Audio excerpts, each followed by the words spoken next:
เจริญพรออกตัญาโยมอันนี้เขามาหอดภูขอแล้วทำอยู่ตรงนี้เด้อมีทำครูบาอาจารย์เพิ่นพักพาอาศัยอยู่นี่ส่วนหลายแต่ห้องสิบ่พักเนาะห้องสิไปทางหน้าอันนี้คือปลาแปลกปลาต้นซนเขามาหอดแล้ว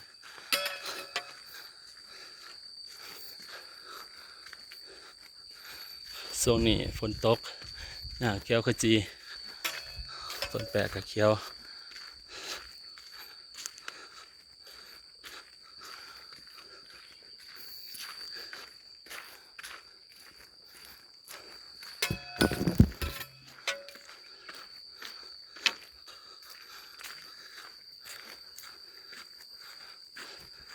เจ้านี่มาส่งดอกกระเจียวร้ายนี่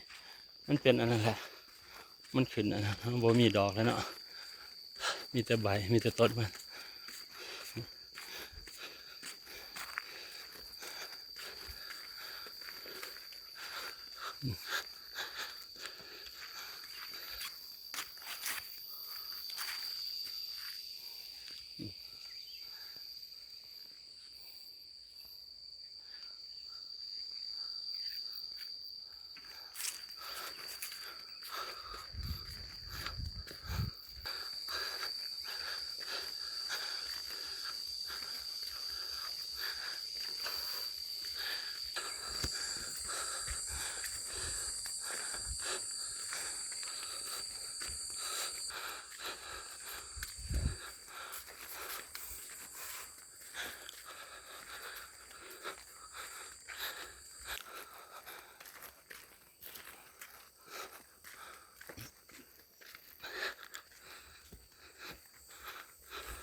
บิดทงตัวนี้จะไปอีกทงหนึ่งเนาะ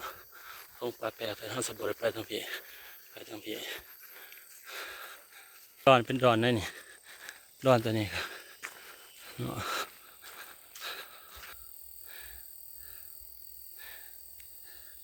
เสียงใบต้นสนมันดังต้นไม้แปลกมันนับไปคือจังลมมันดัง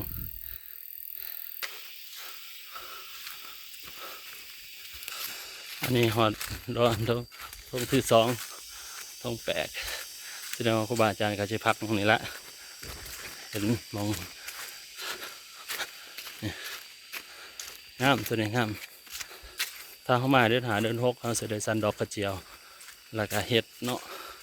แต่นี่จะบ่มีแล้วดอกกระเจียวมันเป็นอะไรมันละ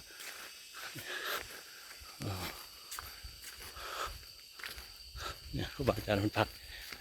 จบเพลงกันตัวนี้เด้อ